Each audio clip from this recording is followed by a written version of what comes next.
Olá, seja muito bem-vindo!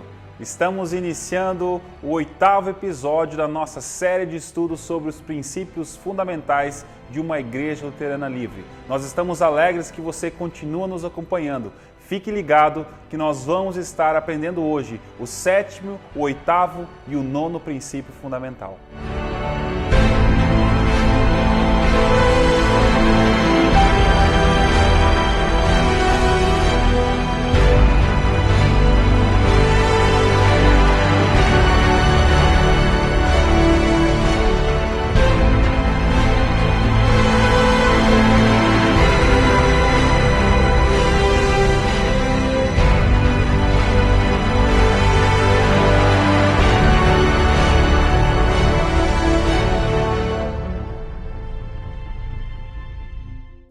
Os princípios fundamentais 7, 8 e 9 falam especificamente sobre a assistência mútua dentro das congregações. E nós não podemos deixar de mencionar a nossa parceria com as Igrejas Luteranas Livres dos Estados Unidos, a Associação das Igrejas Luteranas Livres aqui do Brasil e também com o nosso CETEL, Seminário Teológico Luterano Livre. Se você tem interesse em estudar mais, em conhecer mais a Palavra de Deus, o CETEL tem os recursos necessários para você se capacitar ministerialmente e poder exercer o dom e a vocação que Deus tem chamado para a sua vida. Acompanhe comigo o que dizem os princípios 7, 8 e 9. O 7º princípio diz que a igreja livre aceita com alegria a assistência mútua que as igrejas podem dar uma a outra na obra do crescimento do reino de Deus. O 8º princípio diz: esta assistência consiste em compartilhar os dons espirituais entre as congregações por meio de conferências, intercâmbios, atividades dos membros, etc. Assim, as igrejas se edificam mutuamente e por esta cooperação voluntária das igrejas, sob a inspiração do Espírito Santo, realizam ministérios que vão além da capacidade da congregação local.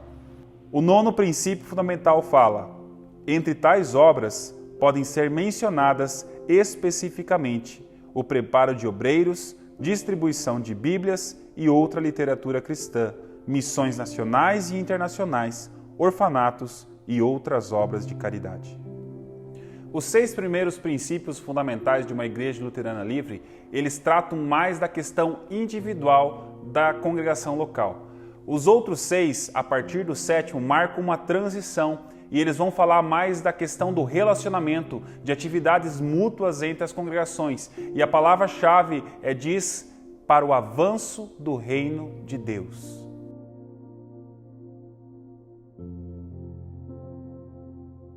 De acordo com o testemunho das Escrituras, a congregação ela dirige os seus próprios assuntos e está sujeita somente à autoridade da palavra e do Espírito Santo.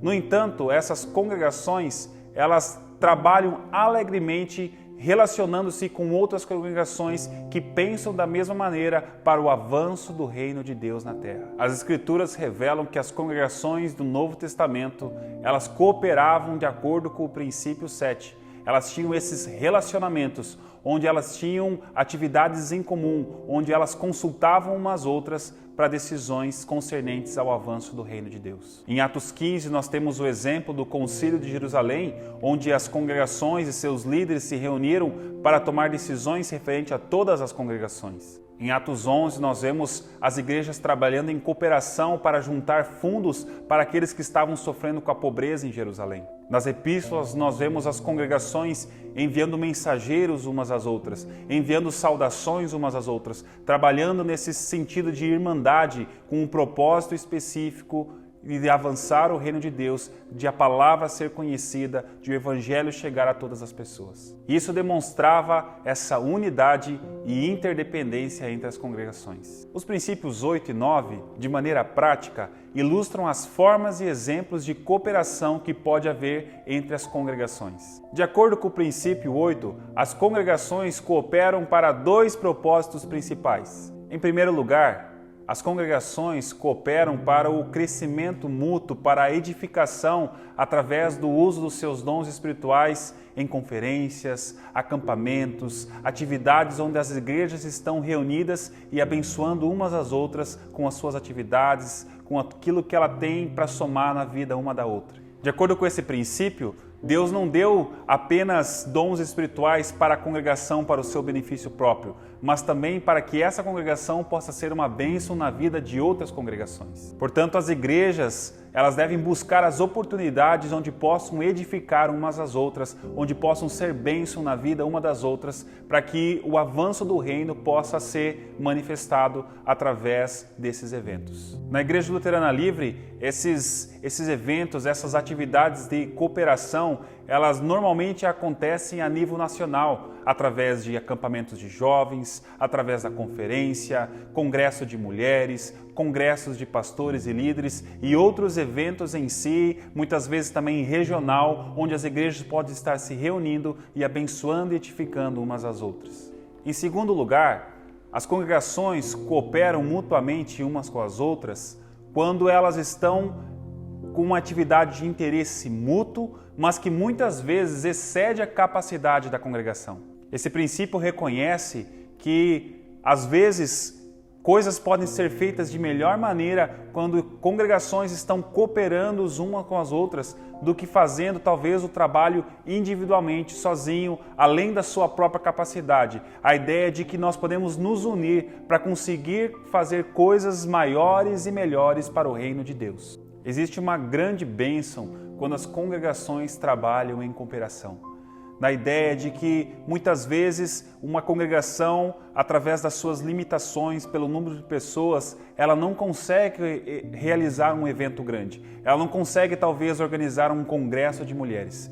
Mas quando essa congregação começa a se juntar a outras congregações, nós temos a capacidade de desenvolver um evento, de chamar pessoas, reunir pessoas e realizar esse evento onde todos vão ser abençoados, onde todos vão ser edificados, onde cada um vai ter a oportunidade de estar usando seus dons e talentos para engrandecer o reino de Deus, para fazer o nome de Deus conhecido nessa terra.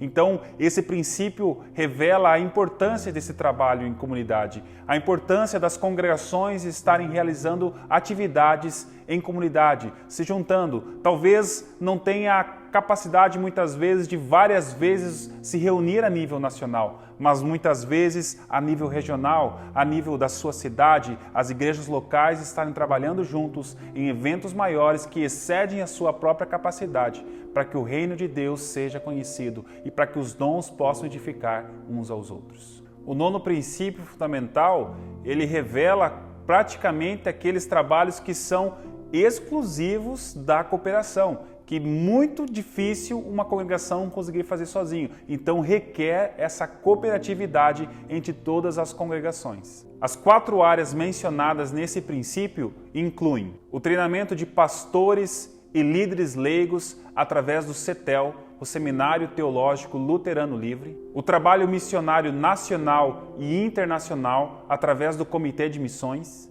a distribuição de literatura cristã através do DREL, o Departamento de Recursos e Ensino Luterano Livre, e ministérios de misericórdia com a Casa Lar Infantil Miriam. Juntos, podemos ir além das nossas paredes para contribuir e trabalhar na grande comissão de levar o Evangelho a todos os povos. Esse trabalho cooperativo, ele sempre precisa ser voluntário e guiado pelo Espírito e pela Palavra de Deus. Ele nunca deve ser coagido, manipulado ou pressionado por meios legislativos. As congregações participam livre e voluntariamente conforme são guiadas pelo Espírito Santo. Há bênçãos quando as congregações trabalham juntos pela causa do reino de Deus. A nossa convicção não é apenas que a congregação é a forma correta do reino de Deus, mas ela existe em prol do avanço do reino de Deus. Esse é o mandamento dado por Cristo a todos nós. Buscai, pois, em primeiro lugar o reino de Deus e a sua justiça, e todas as demais coisas vos serão acrescentadas. Esse era o ideal dos nossos fundadores. Congregações livres e vivas, trabalhando juntos para o avanço do reino de Deus na terra. nós estamos encerrando mais este episódio. Nós agradecemos você que assistiu até aqui. Pedimos que você se inscreva no nosso canal se você ainda não se inscreveu. Compartilhe esses vídeos, deixe o seu gostei aí e vamos expandir o reino de Deus nessa terra. Que Deus te abençoe. Até o próximo capítulo.